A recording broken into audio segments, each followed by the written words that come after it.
আমরা মানুষেরা সামনে যে সময়টা থাকে সেই সময়টার কদর করি না, যখন সেই সময়টা চলে যায় তারপর সেই সময়টার জন্য আফসোস করি। তো কেন বললাম কথাটা, ভিডিওটা পুরোটা দেখতে থাকো তাহলেই বুঝতে পারবে।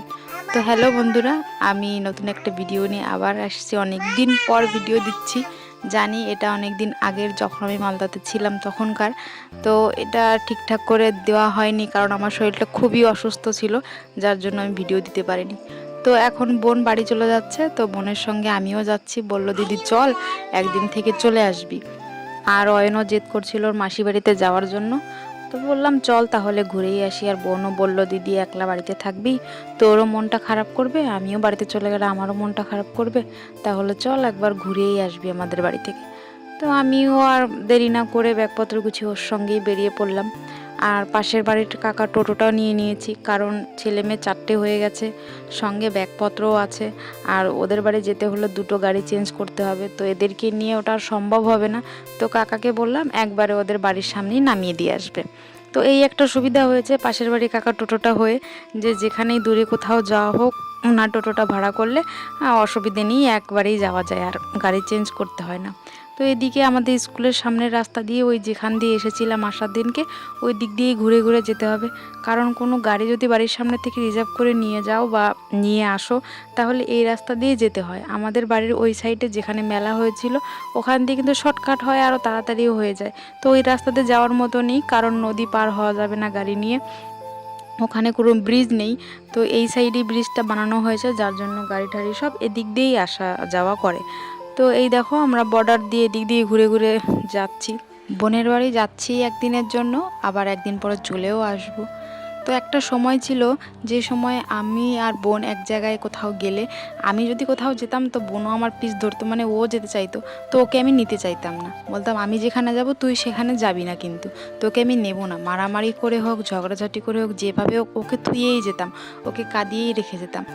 আর আজ একটা সময় এসেছে যে দুই বোন এক জায়গায় হয়ে যে 2টো দিন ভালো মতো থাকবো, নিজেদের মনের কথা বলবো, বা সেই যে সময়টা পার করে এসে সেই সময়টা ফিল করব, তো সেটা আর হয়ে ওঠে না। কেননা ছেলে মেয়ের মধ্যে বাড়িতে এসে হই হুল্লোর মধ্যে নিজেদের দুঃখটা ভুলে যাওয়া যায় কি ভুলে গেছি। মনে পড়ে কখন বলো তো, যখন আবার রিটার্ন চলে আসি, ও ওর বাড়িতে চলে যায়, আমি আমার বাড়িতে চলে আসি, তখন সেই দিনগুলোকে খুব খুব মিস করি। আর আমরা একটা হতভাগা এমনই, যে নিজের বোনকে কখনো এটাই বলা হয়নি যে বোন তোকে আমি খুব মিস করি, বা ও এটা বলতে পারে না দিদি আমি তোকে খুব মিস করি, বা সেই দিনগুলোকেও খুব মিস করি যেটা আগে হয়ে গেছে। তো সেই জন্যই বলেছিলাম যে মানুষ যখন যেটা চায় তখন সেটা পায়, পেলেও সেটার কদর করে না বা বোঝে না। তো আমাদের অবস্থাও সেরকম, যে আগে 2 বোন যখন এক জায়গায় ছিলাম, 1 সেকেন্ডের শান্তি ছিল না আমাদের মধ্যে, ঝগড়াঝাটি মারামারি চলেই থাকতো। সেটা স্বাভাবিক, হয়তো যাদের বাড়িতে 2 বোন একসঙ্গে সমবয়সী ছিলে তাদের মধ্যে হতো, তো এটা আমাদের মধ্যেও হয়েছে। তো এখন এমন একটা দিন এসেছে, ও আমাকে ছাড়তে আসলে কান্না করে, আমি ওকে ছাড়তে গেলে কান্না করি, বা মনে খুব কষ্টও হয়। আর আমি এক এমনই হতভাগা দিদি, যে আমার এত দূরেই বিয়ে হয়েছে, আমার ছোট বোনটা আমার বাড়িতে এখনও এসে পা রাখতে পারেনি, বা দিদির বাড়িতে ঘুরে আসি সেরকম একটা ব্যাপার থাকে না, সেটা আমার বোনটাও ফিল করতে পারেনি। আর আমার বোন আসবে সেই খুশিটাও আমি কখনো ফিল করতে পারিনি, বা আমাদের মধ্যে হয়ইনি। একা আসাও তো সম্ভব না, তাই না বলো? এখন তো অন্যের বাড়িতে গিয়েছে, তাদের তাদের কথা মতো চলতে হবে, তারা যখন যেখানে যেতে বলবে তখন সেখানেই যেতে হবে। তো এই আর কি, দুঃখ অনেক মনের মধ্যে। আর এখানে ভাই আমাকে নিতে এসছে, ভাইকে আমি বলেছিলাম তুই আমাকে একটু এগিয়ে নিতে আসিস। ও কি করেছে, অটো রিজার্ভ করে একদম ওদের বাড়ির লাস্ট স্টপ পর্যন্ত চলে এসছে। তো নদীর ওপারেই রাখা আছে অটোটা, তো নদীটা হেঁটেই পার করতে হবে। তো আমরা অটোরিকশা অবধি চলে এসেছি। তো বোন সাইকেল নিয়ে এসেছিলো, তবে জানো তো এই সাইকেলটা কিন্তু আমার স্কুল থেকে পেয়েছিলাম। তো আমি তো আর চালাতে সুযোগ পাইনি, তো বোনই নিয়ে গেছে ওদের বাড়িতে, ওর কাজে লাগে। আর এখানে পুচকি দেখো, ওর মাসির কোল থেকে কিছুতেই আসবে না, আমি টেনে টেনে আনলাম।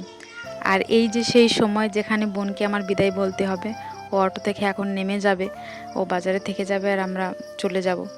তো জানি ওর মনে অনেক অনেক কষ্ট হয়েছে, ও হয়তো আমাদের সামনে কাঁদতে পারেনি, তবে আমি নিশ্চিত যে ওখান থেকে ও হেঁটে যাওয়ার শক্তিটুকু হয়তো পায়নি, শরীরে ওর এত কষ্ট হয়েছে।